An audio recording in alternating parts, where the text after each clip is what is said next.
Juste pour dire à M. Meslier qu'il n'a pas le monopole de la défense du service public. Hein, il ne s'érige pas en seul défenseur. Moi, ça fait 28 ans que je suis élu. Ça fait 28 ans que j'ai passé ma vie à défendre le service public. Et d'ailleurs, dans l'établissement que je gère, l'exécutif, tous les services sont en régie. Alors qu'on ne vienne pas m'expliquer aujourd'hui qu'il y aurait des bons défenseurs du service public et d'autres. Et je pense même au fond de moi, et j'en suis profondément convaincu, que mieux défendre encore ce service public, le rendre encore plus attractif pour les usagers, et j'emploie à dessein le terme d'usager, c'est justement en récupérant le matériel. Parce que j'ai tenté de l'expliquer l'autre jour, hier tout à fait, le cahier des charges qu'il va falloir monter pour cette concurrence, c'est un travail de chien, monter un cahier des charges. Et on ne pourra le monter et on ne pourra l'avoir de plus efficace que parce qu'on connaîtra le matériel.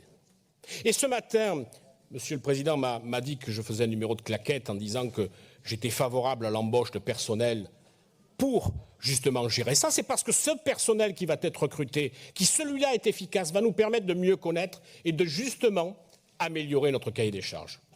Alors, pour répondre à Monsieur le Vice-président, je ne sais pas si je suis dans la catégorie des penseurs ou des commentateurs. En ce qui me concerne, je suis juste dans la position des élus. Voilà quel est mon rôle.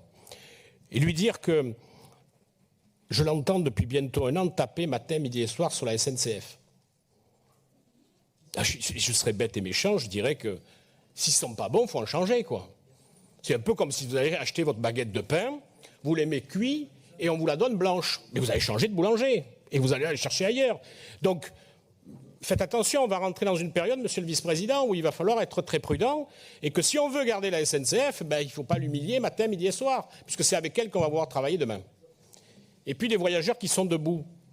Alors, moi aussi, j'ai des gens qui m'ont dit, vous vous rendez compte, on est debout dans le train entre Pessac et Bordeaux. 8 minutes. Mais on est aussi debout dans le tram entre Le Haillan-Rostand et Lormont. 45 minutes.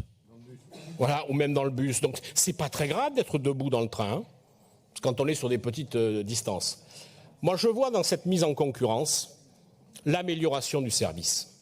Et quand on est un élu, on se doit de travailler à l'amélioration du service. Et vous le verrez, mes chers collègues, quand on aura à discuter dans ce comité transpartisan, on pourra dire les choses tout à fait clairement, pas avec sa casquette politique, mais avec sa casquette d'élu de territoire. Parce que c'est finalement ça qui doit nous rassembler sur ce service, d'élus de territoire, et non pas une casquette politique. Parce que c'est ça l'intérêt de l'usager. Moi, je défendrai toujours l'usager comme je le fais depuis 28 ans. Alors évidemment, je n'ai pas été défilé sous les banderoles pour pouvoir l'affirmer, mais je l'ai fait, oui c'est vrai, une fois pour la défense de la Sogerma, je plaide coupable, monseigneur.